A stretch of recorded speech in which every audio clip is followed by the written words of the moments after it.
আর এমনি ধরুন আপনি 10 জন 5 জন নিয়ে আসবেন, আমাদের একটু মোবাইল নাম্বার এখানকার লোকদের দিয়ে দেবেন। আছে একটা হচ্ছে রথ আমাদের এখান থেকে গিয়ে হাতিবাগান স্টানের ঠিক অপোজিটে যায়।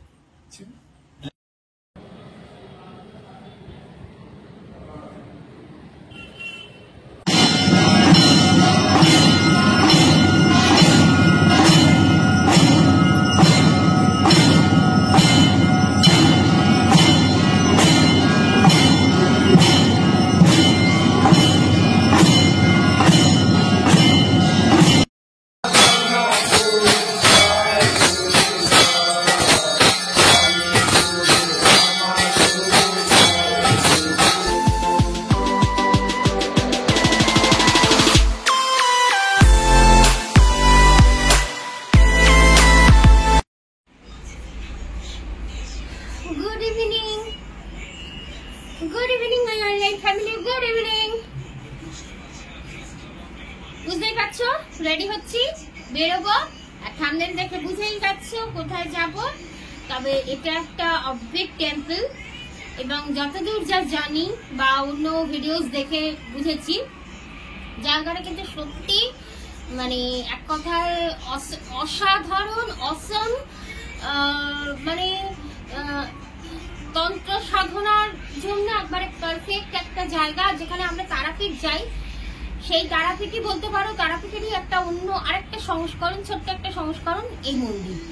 মানে চলো সেম ব্যাপারটাই এখানে হয়। পরিবেশটাও মানে অ্যাম্বিয়েন্সটাই অসাধারণ, অ্যাম্বিয়েন্সটাই সাংঘাতিক, মানে দারুণ সুন্দর। তো এরকম বলে আমি তোমাদের কিছু বোঝাতে পারবো না। তোমরা আজকের ভিডিওটা পুরোটা দেখো, একটু স্কিপ করবে না কেউ, এটা আমার তোমাদের কাছে রিকোয়েস্ট। কারণ স্কিপ করলে এই যে ব্যাপারটা, এই যে মন্দিরটার যে ফিলিংসটা, এই ব্যাপারটা এটাই তোমরা এটাও স্কিপ করে যাবে, বুঝতে পারবে না। সো দ্যাট একটু স্কিপ না করে পুরো ভিডিওটা আজকে দেখো। আমার মনে হয় এবং আমি শিওর তোমাদের আজকের ভিডিওটা খুব ভালো লাগবে। আর ভালো লাগলে অবশ্যই কিন্তু এই ভিডিওটা শেয়ার করো, কারণ এইরকম মন্দির কলকাতা শহরে প্রচুর আছে, এরকম অফবিট টেম্পল। এবং আমরা চাই, এবং আশা করি মানে তোমরাও চাও, আমি জানি আমার সব ভিউয়ার্সরা সবাই চায় যে এরকম মন্দিরগুলো আরো বেশি পপুলারিটি পাক। তো তোমরা যত বেশি শেয়ার করবে তত বেশি এগুলো পপুলার হবে। সো বলছি ভালো লাগলে শেয়ারও করো। আর যারা এখনো সাবস্ক্রাইব করনি, এরকম দারুণ দারুণ জায়গা দেখতে হলে তাড়াতাড়ি আমার চ্যানেলটাকে সাবস্ক্রাইব করে দাও। তো আর কি, আমি এখন রেডি হচ্ছি। দেখো এই লাল রেড গাউনটা পরেছি। তো চলো পুরো রেডি হয়ে নি, মেকআপ টেকআপ করে নি, তারপর একবার তোমাদের দেখিয়ে দিচ্ছি। ওকে, রেডি আমি নিজেও সেই রেড গাউনটা পরলাম। এটা আমার ভীষণ প্রিয় একটা গাউন, এটা পরলাম। আর এই যে মেকআপ একটু করেছি, করিনি একদম বলবো না, একটু করেছি, শুধু ঘড়িটা পরা বাকি আছে, ঘড়িটা করবো। আর ব্যাগ নিবো, ব্যাস রেডি। যাবো আমরা ক্যাবে, কারণ গাড়ি পার্কিং জানি না, গাড়ি নেবো না, তো ক্যাবে যাবো। তাহলে চলো আর কথা না বাড়িয়ে এবার চলো আমাদের সঙ্গে। রাস্তাটা তো আর নতুন কিছু না, তাও একটু একটু শেয়ার করবো, বাকি মন্দিরটা যতটা পারবো তোমাদের সঙ্গে শেয়ার করবো। চলো। তো যথারীতি আমরা ক্যাবেই এসছি এবারও, কারণ এখানে নতুন জায়গায় যাচ্ছি। আর জায়গাটা যেহেতু একটু অফবিট জায়গা, তাই কতটা কীরকম গাড়ি পার্কিংয়ের স্পেস পাবো তাই জানতাম না, সেই জন্যই আমরা ক্যাব নিয়েই এসছি। আচ্ছা, ভিডিওটা তো শুরু করে দিয়েছি বন্ধুরা, কিন্তু ভিডিওটা শুরু করে তোমাদের একটা কথা বলা হয়নি, যেটা আমি স্টার্টিংয়েই বলছি, যে একদম স্কিপ না করে কিন্তু তোমরা পুরো ভিডিওটা দেখবে। কারণ এটা এমনই একটা টেম্পল যেটা বলতে পারো এটা তন্ত্র সাধনার একটা পীঠ। কারণ আমরা তন্ত্র সাধনা বলতে জানি একমাত্র তারাপীঠকেই, কিন্তু এটা হচ্ছে কলকাতার তারাপীঠ। এখানেও তন্ত্র সাধনা হয়, গুপ্ত সাধনা হয়, গুপ্ত তন্ত্র সাধনা যেটা। তো সমস্ত কিছু ডিটেলস আমার এই ব্লগে বলা আছে। আমি আমার মুখ থেকে আমি যতটা পেরেছি তোমাদের বলেছি। এমনকি এখানকার যিনি আসল পুরোহিত আছেন, মেন পুরোহিত যিনি সেবায়িত আছেন এখানের, তিনিও কিন্তু এখানকার সম্বন্ধে, এই মন্দিরটি কবে প্রতিষ্ঠা হয়েছে, কে প্রতিষ্ঠা করেছেন, সমস্ত কিছু ডিটেলসে একেবারে পুরোপুরি মন্দিরের যাবতীয় তথ্য তিনি আমাদের এই ব্লগে তিনি তার মুখ দিয়েই বলেছেন। তো সেই জন্যই তোমাদের বারবার বলছি, এত সুন্দর একটা মন্দিরের ভিডিও তোমরা একদমই কিন্তু স্কিপ করো না, স্কিপ না করেই পুরোটা দেখো।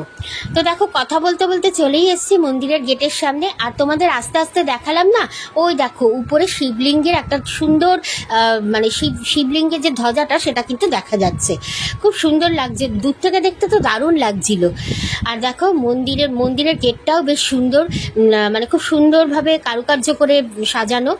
এখানে বড় বড় করে গেটের মধ্যে লেখাই আছে তারাশঙ্করী পীঠ। আর মন্দির খোলার সময় হচ্ছে সকাল 8টা থেকে দুপুর 12টা পর্যন্ত, আর বিকেল 4টে থেকে সন্ধ্যা 8টা পর্যন্ত। তবে বিশেষ বিশেষ দিনগুলোতে মন্দির আরো বেশিক্ষণ খোলা থাকে। তা চলো এবার মন্দিরের ভিতরে যাই।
মন্দিরের ভিতরে ঢুকেই প্রথমেই বাহাতে পড়বে এই মন্দিরের প্রতিষ্ঠাতা যে গুরুদেব আছেন সেই গুরুদেব আর গুরুমার দুটো পাথরের মূর্তিগুলো মূর্তি হলেও কিন্তু এমনভাবে বসানো, এত সুন্দর কারুকাজ করা যে দেখে মনে হচ্ছে যেন সত্যিকারের গুরুদেবের গুরুমা বসে আছেন।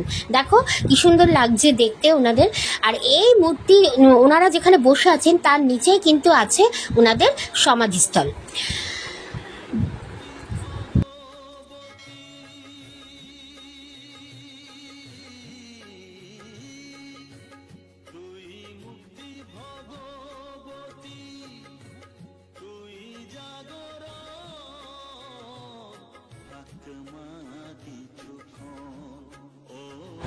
গুরুদেবের নাম হলো যোগীরাজ শ্রী শ্রী পরেশচন্দ্র। এখানে দেখতে পাচ্ছ এই যে ঢাকা দেওয়া জিনিসটা, এটা কি বলতো, এটা হচ্ছে রথের সময় এই মন্দিরে বিরাটভাবে কিন্তু উদযাপন করা হয় অনুষ্ঠান। এখানে তারা মাকে, মানে তারাশঙ্করী মাকে রথে বসানো হয়, আরো অনেক রকম নিয়ম এখানে পালন করা হয় রথের সময়। মানে বলতে পারো রথের সময় খুব বড় করে এখানে অনুষ্ঠান হয়। দুর্গাপুজোর সময় এখানে কিন্তু দুর্গাপূজা হয়। এখানে কাঠামো তৈরি করা আছে, সেই কাঠামোতেই প্রত্যেক বছর এখানে দুর্গাপুজো করা হয়। এখানে কিন্তু ভিডিওগ্রাফি বা ফটোগ্রাফির জন্য এখানে যিনি মেন সেবায়িত আছেন, পুরোহিত আছেন, ওনার পারমিশন অবশ্যই নিতে হয়। তো তোমরা যদি নতুন কেউ আসো এখানে যদি ফটোগ্রাফি করতে চাও তাহলে কিন্তু অবশ্যই কিন্তু ওনার পারমিশনটা আগে নিয়ে নেবে। মন্দিরের মেন দরজা দিয়ে ঢুকে তারপরে ডান দিকেই পড়ছে মন্দিরের সদর দরজা। তো সেই দরজা দিয়ে ঢুকলাম, ঢুকে দেখো ডান হাতে পড়ছে সুন্দর একটি হনুমানজির মন্দির। দেখে যেন মনে হচ্ছে হনুমানজি সমস্ত মন্দিরটাকে পাহারা দিচ্ছেন বসে বসে। আর ওই যে দেখছো বাদিকে যে ঘরটি দেখতে পাচ্ছ ওটি হচ্ছে গুরুদেবের ঘর। মানে ওই ঘরটিতে গুরুদেব এখানে, মানে এই মন্দিরের প্রতিষ্ঠাতা পরেশচন্দ্র মহাশয়, তো উনি পুজোর পর তার ভক্তদের নিয়ে ওখানেই বসে বসে নানা রকম কথা, নানা রকম পৌরাণিক আলোচনা সমস্ত কিছু করতেন। ঘরটি কিন্তু খুব সুন্দরভাবে ওনার সমস্ত জিনিসপত্র দিয়ে সাজানো। আর এই যে চেয়ারটি দেখছে এই চেয়ারটির মধ্যেও গুরুদেব বসতেন। সুতরাং চেয়ারটি ঠিক এইভাবে এইখানে এইরকমভাবেই সাজিয়ে রাখা আছে। এই মন্দিরের একতলাতেই রয়েছে মা তারাশঙ্করী মায়ের মূর্তি। সেই মূর্তি টানেই প্রতি বছর এখানে অনেক বিশেষ বিশেষ অনুষ্ঠানগুলিতে, যেমন কৌশিকী অমাবস্যায়, তারপর দুর্গাপুজোর সময়, রথযাত্রার সময়, এসব বিশেষ বিশেষ অনুষ্ঠানগুলোতে, বিশেষ করে কালী পুজোর সময় প্রচুর মানুষের এখানে কিন্তু ভিড় হয়। এই দেখো, এই হচ্ছে তারাশঙ্করী মায়ের গর্ভগৃহ। এখানে এই যে দেখতে পাচ্ছ উপরে ঝোলানো এই যে সবের মুন্ডু, মানে সবের মাথাগুলো, কঙ্কালগুলো, তারপর হাড়, এগুলো যে ঝোলানো দেখছে, এগুলো কিন্তু সবই একবারে সত্যিকারের, মানে শ্মশান থেকে আধপোড়া মানুষের বা পশু সমস্ত কিছুর কঙ্কাল এনে এখানে রাখা হয়েছে। তোমাদের বললাম না এটি এখানে তন্ত্র সাধনা করা হয়, তো তন্ত্র সাধনার জন্যই হয়তো এগুলো সবই প্রয়োজন, সেই কারণে এইভাবে এই মন্দিরের গর্ভগৃহটি সাজানো। আর ওই দেখো মায়ের মূর্তি, দেখে মনে হচ্ছে না পুরো জীবন্ত? হ্যাঁ, সত্যিই মা এখানে ভীষণ জাগ্রত। সব মন্দিরে সব ঠাকুরই খুবই জাগ্রত, সে ঠাকুরকে মন দিয়ে ডাকতে পারলেই ঠাকুর তোমার কথা শুনবে, সেটা কোনো ব্যাপার না। কিন্তু এখানে দেখে মনে হচ্ছে মা যেন তোমার দিকে একবারে সোজাসুজিভাবে তাকিয়ে আছেন, তোমার যেন বলছে এত দেরি করলি কেন, আরো আগে আসলি না কেন। তো এই দেখো, এখন আমরা সিঁড়ি দিয়ে উঠে যাচ্ছি দোতলায়। এই মন্দিরটির একটি প্রধান বিশেষত্ব হলো মন্দিরটি কিন্তু 3টে স্টেপে। মন্দিরের দোতলায় যেখানে আমরা এখন যাচ্ছি সেখানে আছেন রাধা মাধব মন্দির, মানে সেখানে আছে রাধা মাধবের মূর্তি। রাধা মাধবের মূর্তিটিও কিন্তু ভীষণ সুন্দর, দেখলে একবারে মনে হচ্ছে মানে প্রাণ একবারে যেন জুড়িয়ে যাওয়ার মতো, প্রচণ্ড শান্তি লাগে জায়গাটা এসে। আর জায়গাটি বেলগাছিয়া অঞ্চলে হলেও, খুব কনজাস্টেড এরিয়ার মধ্যে হলেও এই মন্দিরের পরিবেশটা কিন্তু অসম্ভব শান্ত এবং সুন্দর পরিবেশ।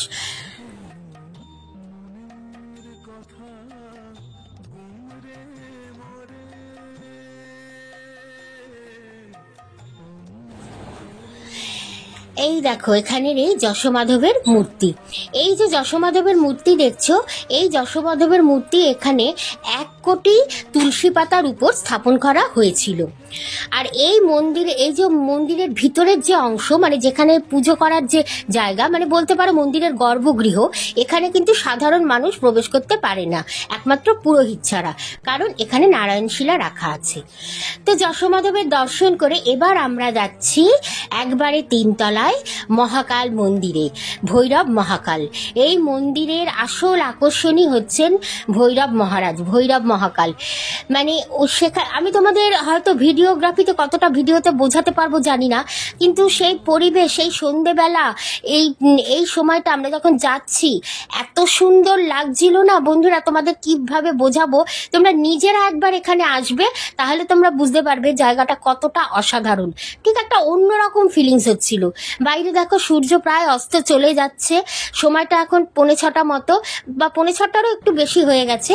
এই দেখো কাল ভৈরব বাবার মন্দির, আর ভিতরে চতুর্দিকের অ্যাম্বিয়েন্স মিলিয়ে, ভিতরের পরিবেশটা মিলিয়ে এত অসাধারণ যে বলে বোঝানো যাবে না তোমাদের।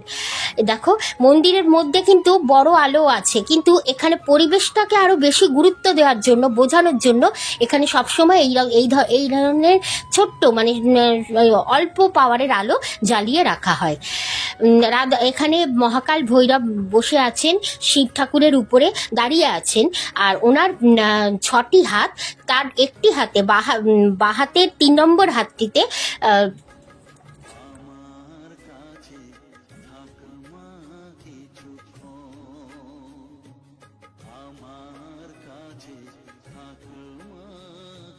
ব্রহ্মার মূর্তি ধরা আছে, মানে ব্রহ্মার কাটা মূর্তি ধরা আছে, মূর্তি বলবো না, ব্রহ্মার কাটা মুন্ডু ধরা আছে। তো এখন হচ্ছে আরতির সময়। এই আমার এই ভিডিওতে আমি তোমাদের আরতির একটা ছোট্ট ঝলক দেখিয়ে দিচ্ছি, কিন্তু এই আরতির পুরো ডিটেলস ক্লিপ আমার নেক্সট ব্লগে আসবে, অবশ্যই কিন্তু দেখো বন্ধুরা, মিস করো না। মিস করলে একটা খুব বড় জিনিস তোমরা মিস করবে, কারণ এরকম দৃশ্য একমাত্র সিনেমা থিয়েটারেই এতদিন দেখে এসেছি, এরকম চাক্ষুষ সামনাসামনি সত্যিই দেখিনি। আর একটা সত্যি কথা বলছি, যতক্ষণ এই আরতির ফিলিংসটা হচ্ছিল, এই মন্দিরের এই ভিতরে আমরা দাঁড়িয়েছিলাম, আমার তো পুরো গায়ের মধ্যে না কাটা দিচ্ছিল, এত অসাধারণ লাগছিল, মনে ছিল যেন পুরো মানে অন্য কোনো রাজ্যে দাঁড়িয়ে আছে, অন্য কোনো জায়গায়, অন্য কোনো পরিবেশে দাঁড়িয়ে আছে। যাই হোক, সেসব কথা বাদ দাও, তা অবশ্যই এখানে তোমরা একবার এসো। চলো এখন একটুখানি এই ব্লগের আরতির দৃশ্যটা উপভোগ করো তোমরা।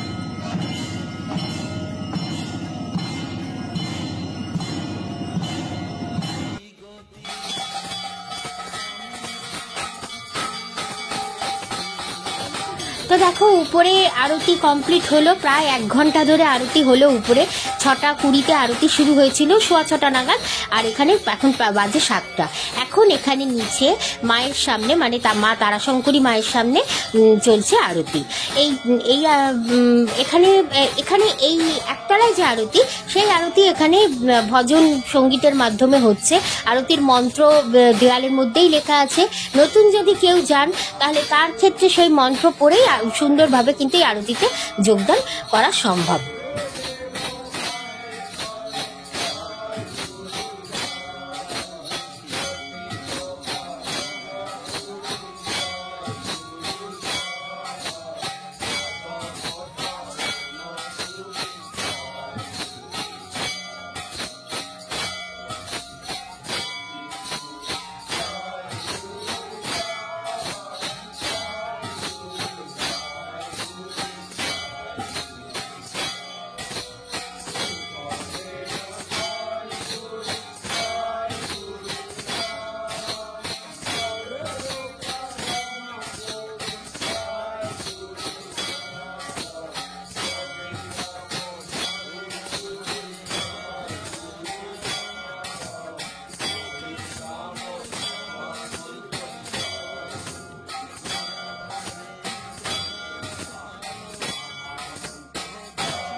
এই তারাশঙ্করী মায়ের মূর্তির সামনেই কিন্তু রয়েছে মায়ের মানে যেখানে বলি হতো সেই বলির জায়গাটি।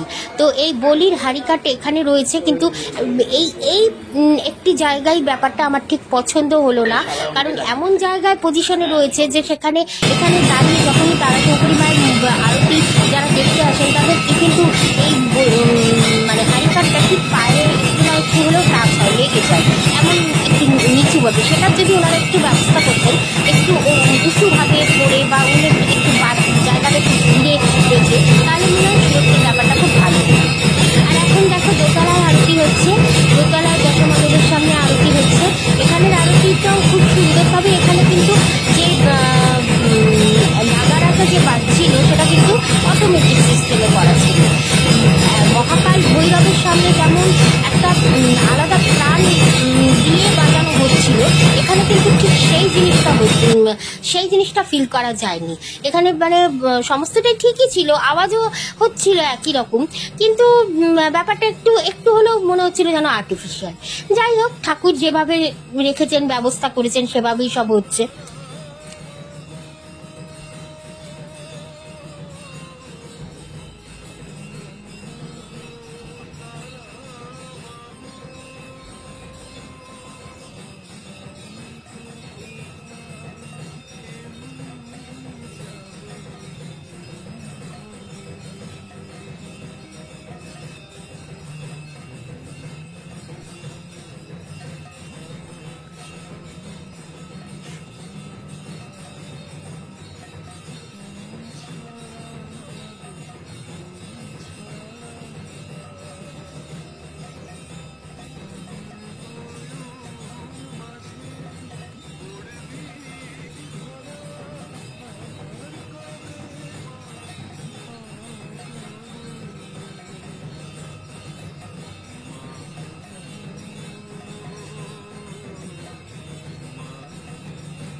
বেলগাছিয়া মেট্রো স্টেশনের পাশ থেকে রিক্সা স্ট্যান্ড থেকে বলতে হবে তারাশঙ্করী পীঠ মন্দির বা ঝিলপাড় কালী মন্দির বললেও এখানে চলে আসা যাবে। যেহেতু রেল কোয়ার্টারের আন্ডারের ভেতরে এই মন্দিরটাই আছে, তো ডিরেক্ট কোনোভাবে কানেকশন পাবলিক ট্রান্সপোর্ট এখানে আসে না রিক্সা ছাড়া। এবং বেলগাছিয়া মুখ থেকে ব্রিজের নিচে ওলাইচন্ডী মাতার মন্দিরের সামনে থেকে টোটো ছাড়া হয়, সেই টোটো থেকেও ডিরেক্ট এখানে আসা যায়। জায়গাটার নাম হচ্ছে বেলগাছিয়া তারাশঙ্করী পীঠ। তো এই নামই দক্ষিণদারি তারাশঙ্করী পীঠ দিতে পারেন, বাট গুগল ম্যাপে আপনি যদি সার্চ করতে চান তাহলে বেলগাছিয়া তারাশঙ্করী পীঠ দিলেই চলে আসবে। দেখুন, তারাশঙ্করী পীঠ এখানে লোকেরা আসে ভক্তি, সবার প্রতি ভক্তি, মার্গদর্শন, মানে পথ নির্দেশ পাওয়া, মা এখানে সমস্ত কিছু ভাবেই হেল্প সবাইকে। প্লাস যিনি মহারাজ যিনি আছেন, কাল ভৈরব মহারাজ, মানে যিনি মহাকাল আছেন, তো তিনি সবার উপরে আছেন। তার মাঝে যশোমাধব আছেন এবং মা তারা ভক্তি আছেন এখানে। তো এই মন্দিরের ইতিহাসটা কি বলুন? মন্দিরের ইতিহাস অনেক। একটু বলে দিন। আমার নাম পার্থ রায়। এইটা হাতে রেখো। আমি সঠিক বলতে আমি এখানে মন্দিরের সেবাই হিসেবে আছি। যোগীরাজ পরেশচন্দ্র রায়মণি আর যোগমাতা অঞ্জলি রায়মণি এই মন্দির প্রতিষ্ঠিত করেন। এরা এই মন্দিরের সাধক সাধিকা, এনারাই প্রতিষ্ঠিত করেন। তারা মায়ের মূর্তি সবচেয়ে পুরনো, তারপরে মহাকালের মূর্তি, তারপরে মাধবের মূর্তি। এইভাবে উনি যেভাবে যে নিয়মে এই মন্দিরে পুজো হয় তন্ত্র মতে, সেইভাবেই মোটামুটি পুজো উনি যেভাবে করতেন সেভাবে আমরা পূজারিত, সেই নিয়মে আমরা চলছি।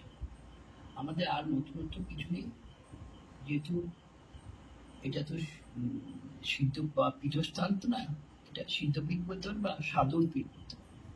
সাধন পীঠ, তারা সাধন করে এই দর্শন পেয়েছে। এবং আগে মহাকালের পুজো হয়, ঝিলের ওখানে একটা মন্দির আছে, তারপরে মায়ের পুজো হয়, তারপরে মহাকালের, তারপরে মাধবের পুজো হয়। মাধবের পুজো একদম বিরাচারে নিরামিষ, জগন্নাথ দেবের যে মন্দির যেভাবে রান্না হয় সেভাবে সেদ্ধ, টোন চলে না। যশোমাধব আমাদের 500 বছর আগের ধামরাই, যশোমাধব ওখানে বাংলাদেশে ঢাকা ধামরাইতে উনি ছিলেন। বাবা এখানে 72 সালে প্রতিষ্ঠিত করেন গুরুদেব, এই মন্দিরে গুরুদেব 1 কোটি তুলসীতে প্রতিষ্ঠিত করা। আর মা তার মা বহু পুরনো, মা 60 সাল 1960 এরকমই হবে। এইভাবে আমাদের এই পুজো। আর কি জানতে চান? আচ্ছা, কোন কোন স্টেশন আছে? একটা আছে রথ আমাদের এখান থেকে গিয়ে হাতিবাগান স্টানের ঠিক অপোজিটে যায়। হ্যাঁ, রথ আমাদের একটা বড় উৎসব আছে, দুর্গা পুজো আর কালী পুজো, 3টে আমাদের বিশাল উৎসব। এছাড়া 12 মাসে 13 পার্বণ তো আছে, কৌশিক অমাবস্যা আছে, পলানি কালী পূজা আছে, এবং শিবরাত্রি আছে, এগুলো তো আছেই। এগুলো বিশেষ দিনে এগুলো তো পুজো তো দেওয়া হয়। আর প্রত্যেক সপ্তাহে একটা করে সারাত্রি মায়ের পুজো হয়, অষ্টমী, অমাবস্যা, পূর্ণিমা, সারাত্রি মায়ের পুজো হয়। আর নিত্য পুজো তো আপনার 4 বেলা আছে। হ্যাঁ, 2 বেলা ভোগ দিয়ে, রাত্রে শীতল ভোগ দিয়ে, এখন যেমনি ফল দিয়ে আপনার আরতি দেখলেন, এরপরে রাতে আবার শীতল ভোগ হবে, শীতল ভোগ দিয়ে রাত্রে মাকে স্বয়ং দেওয়া হবে। এই পুজো। আচ্ছা, অনেক মন্দিরে দেখা যায় যে ধরুন এই 50 টাকা 60 টাকা দিয়ে ভোগের কুপন কেটে তারপরে দুপুরবেলা ভোগ পাওয়া যায়। এখনো এই মন্দিরটা সেইভাবে প্রচারিত তো নেই, যেহেতু সাধন ভূমি, যেহেতু ইনি আগে চাইতেন না প্রচার, যার জন্য এখন যেহেতু ইউটিউব নানা রকমের মাধ্যম, যার জন্য প্রচার আপনারা আসছেন, আমাদের বলতে একটু বাধ্য হচ্ছে। আগে এই গম্ভীর ছবি টবি তোলা তো, বা আগামী রাত্রি 8টার পরে আমাদের মেয়েদের অ্যালাউ করা হতো না।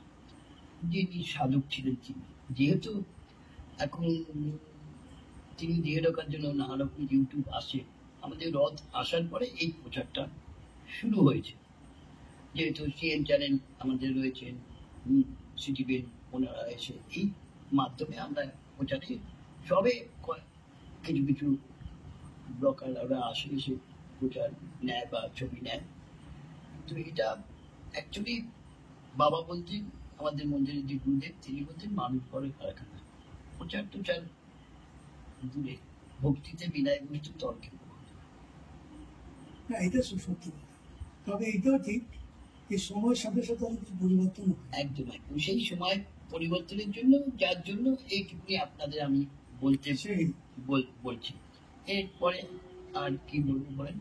তারপর দেখুন আরেকটা ব্যাপার আছে যেটা আমাদের, যেমন আমরা জানতাম না এই মন্দিরটার কথা, জানতে পারলাম, এলাম, প্রচন্ড ভালো লাগছে, মানে খুবই ভালো লাগলো সত্যি কথা। তো সেরকম অনেক মানুষ আছেন যারা আমাদের মতনই জানেন না, জানতে পারবে এই চ্যানেলগুলোর মাধ্যমে, তারাও এখানে আসবেন, তাদেরও নিশ্চয়ই ভালো লাগা ব্যাপারটা হবে। সেটাও তো একটা মানে বড় পাওনা না, মানুষের যে ভালো লাগবে, মানে মানুষের মানে এসে এখানে যে একটা শান্তি ফিল করবে, সেটাও তো একটা বড় ব্যাপার না। হ্যাঁ, সাথে কিন্তু আমাদের যেমন মেডিটেশনও করানো হয় প্রত্যেক শনিবার ছবিনে আমাদের মহাকালের ওখানে মেডিটেশন। এটা অ্যাকচুয়ালি অন্য মন্দিরের থেকে এই মন্দিরের পার্থক্য এটা। এটা মন্দিরে যিনি প্রতিষ্ঠিত, যিনি গুরুদেব গুরুমা ছিলেন, ওরা চাইছেন প্রচারটা কম হোক, সাধন হোক, পূজা আস্থা জপ ধ্যানটা বেশি হোক, এটাই ওনাদের লক্ষ্য ছিল। তা এখন তো মানে সাধন তো কেউ করবে না, মা সাধন জিনিস বড় কষ্টের। হ্যাঁ, সাধন আর এখন আর হয় না, প্রচারে। তাই জন্য সে রথের পর থেকেই রথ চালু, ৭২ সাল থেকে রথ চালু হয়। হ্যাঁ, সেই পর থেকে একটু প্রচার একটু করা হচ্ছে, বা আপনারা আসছেন, আপনাদের সাথে আমরা কিছু বলতে বাধ্য হচ্ছি। আগে এসব ছিল না, আর চ্যানেলও অবশ্য ছিল না, সেটাও একটা ফ্যাক্ট। এই চ্যানেল আগে এই ধরনের ছিল না, বা ব্লগার এইসব না রকম ধরনের ছিল না, মোবাইল ধরনের এসব ছিল না। যার জন্য সেটাও একটা, তখন ওই রিপোর্টার হিসেবে, হ্যাঁ রিপোর্টার হিসেবে অনেকে আসতেন। হ্যাঁ, তাদের কাছে ওইভাবেই কিছু কিছু হয়তো তারা বাবার ভক্তরা, শিষ্যরা তারা বলতেন ওই পর্যন্ত। আচ্ছা, আমরা ওইখানে শুনলাম যে এই মন্দির নাকি মানে ইন্ডিয়ার মধ্যে একটা মন্দির আছে আর একটা নেপালে কাঠমান্ডুতে আছে। এটা মহাকালের মূর্তি, যেটা মানে যেটা নেপালে যে মূর্তি, আপনার মূর্তি দুটো হিসেবে, এক নেপালে কাঠমান্ডুতে আছে, ওই আর ওয়েস্ট বেঙ্গলের মধ্যে পৃথিবীর 2 জায়গায়, এক নেপাল আর এখানে। হ্যাঁ, সেটাই। হ্যাঁ, আর কোথাও। আর সব জায়গায় শিবলিঙ্গ হিসেবে আছে, যেমন উজ্জয়িনী মহাকাল, কাল ভৈরব বলে, কিন্তু শিবলিঙ্গ হিসেবে সব অনেক প্রচুর জায়গায় আছে। মূর্তি হিসেবে পৃথিবীর 2 জায়গায়, এক নেপাল, এক আর দক্ষিণদারি তারাসন করে। আচ্ছা, আরেকটা ওই মানে যোগ্যটা এটা হয় আপনাদের, সেই যে কাঠটা আসে বা কোথা থেকে প্রথম এসেছিল? এটা আমাদের যোগীরাজ পরেশচন্দ্র রায় মৌলিক, তিনি তন্ত্র সাধনা করতেন। হ্যাঁ, এবং এখানে একটা সময় বলি হতো, এই কিছুদিন আমার তো বন্ধ আছে, হয়তো আবার কালীপুর থেকে শুরু হতে পারে, মায়ের ইচ্ছা, জানি না। হ্যাঁ, তা বলি হতো এখানে। বাবা অখণ্ড আগুন, প্রায় সঠিক বলা হবে কিনা জানি না, যবে থেকে মা প্রতিষ্ঠা শিখছেন তখন থেকে বাবা এই নিমতলা শ্মশান থেকে যে মানুষ পুড়ে যে বাকি অংশ কাঠ থাকে, সেই কাঠ নিয়ে আসা হয়, সেই কাঠেই এই যজ্ঞ হয়। এবং সেই অখণ্ড আগুন আজও পর্যন্ত জ্বলত। বিশেষ বিশেষ দিনে শতবার চিতার আগুন নিয়ে আসা হয়। এছাড়া আরো অনেক অনেক অলৌকিক থাকে, সেগুলো আমার মনে হয় বলা ঠিক হবে না। কেন বলতে এই কারণে পারছি না, মানে হ্যাঁ, সবাই বলবে দেখতে চায়, দেখাতে আমি পারবো না। কিছু মানুষ তো আছেই না। তবে ইনি দেখাতে পারতেন, যিনি দেখছেন যার ছবি, ইনি দেখাতে পারতেন, ইনি বলতে পারতেন, বুঝতে পারছেন। এখন সেই ধরনের মানুষ নেই। হ্যাঁ, সাধন চলছে, কলিযুগে নামেই সব। আর এমনি ধরুন আপনি 10 জন 5 জন নিয়ে আসবেন, আমাদের একটু মোবাইল নাম্বার এখানকার লোকদের দিয়ে দেবেন, নিয়ে একটু জানিয়ে দেবেন, আমরা ভোগটা করবো। তার জন্য মূল্যের প্রয়োজন নেই, মায়ের প্রসাদের জন্য মূল্যের এখনো পর্যন্ত প্রয়োজন হয়নি। এটা না হয় যেহেতু মন্দির এত বড় সংস্কার লাগে, তো সংস্কার করবে, আমাদের ট্রাস্টি বোর্ড আছে, ট্রাস্টি বোর্ড মন্দির চালায়, সেটি আপাতত চলছে। মানে ভান্ডারের কোনো ব্যাপার নেই না? না না, এখানে ভান্ডারা উনি পছন্দ করছেন না, না, যেরকম আছে না, উনি তারা পণ্ডিত নিয়ে বিদায় আসে। পছন্দ করছেন। যেমন গরিনাথ শাস্ত্রী, বিভিন্ন রকম যে টোল থেকে যারা পণ্ডিত বাবুর নামে টোল, ওনারা আসতেন, ওনাদের বাবা বস্ত্র বিতরণ করতেন বা কি করতেন, ভান্ডারা তিনি পছন্দ করতেন। হ্যাঁ, আছে এক একজন নিশ্চয়ই। ইনি হয়েছে, ভান্ডারা হয়েছে, কিন্তু ইনি পছন্দ করতেন না ভান্ডারা। সামনে কালী পুজো খুব বড় করে অনুষ্ঠান একদম হবে একদম এখানে। পুরো মন্দির লাইট টাইট দিয়ে সাজিয়ে সামনে একদম কালী পুজোর আগে কালী আমাদের পুজো আছে, কালী পুজো আগে আপনার মহলা আছে, মহলার দিন আসবেন, সেদিনও ভক্ত সমাগম প্রচুরই আছে। এটা আপনি আজকে এসছেন, কালকে জানবেন না মন্দিরের কি হচ্ছে, মানে এরকম একটা। কিন্তু আবার কালকে আবার সেই দিনটা এসে দেখবেন লোকে মন্দিরের চেয়ার হলো। হ্যাঁ, সেটাই। এইটা মানে এই হলো, এইটাই হলো এই যে এই মন্দিরের মাহাত্ম। মানে আজকে যেমন দেখছেন লোক নেই, কালকে অকেশন, কালকে মাই জানে মা থেকে লোক আসবে, মা জানে। সেই আর তাছাড়া আমাদের কমিটির লোক আছে, তারপরে এরা যারা আছে, এরা প্রচুর হ্যাঁ, এদের তো মন্দির দেখলাম। মন্দিরকে কত সেবা সুন্দর দেয়। সাধারণ অসাধারণ সত্যি। সত্যি। হ্যাঁ, মন্দিরকে যেভাবে সেবা দেয়, তবে এটা কিন্তু এটাই মায়ের আশীর্বাদ, এটাই হ্যাঁ। মায়ের আশীর্বাদ মনে করি যে এরা এসে মন্দির হ্যাঁ। নিত্য দৈনিক মাকে সেবা দেয়, এটাই মনে করি মায়ের আশীর্বাদ। তো বন্ধুরা, আজকের ব্লগটা এখানেই শেষ করার সময় হয়ে এসছে। ব্লগটা একটু বড় হয়েছে ঠিকই, কিন্তু আশা করি যারা পুরোটা দেখেছো তাদের ভীষণ ভালো লেগেছে। নেক্সট ব্লগটা তোমরা অবশ্যই দেখো, মিস করো না, কারণ বললাম বাবা ভৈরব মহাকালের আরতিটা পুরো দেখাবো তোমাদের। আর এখন আমরা ওয়েট করছি ক্যাবের জন্য, ক্যাব আসবে, তারপর ফিরবো বাড়ি। তো চলো, আজকের ব্লগটা এখানেই শেষ করছি। তোমাদের সঙ্গে দেখা হবে নতুন আবার একটা ব্লগে। আর ততদিন ভালো থেকো সবাই। Tata, good night.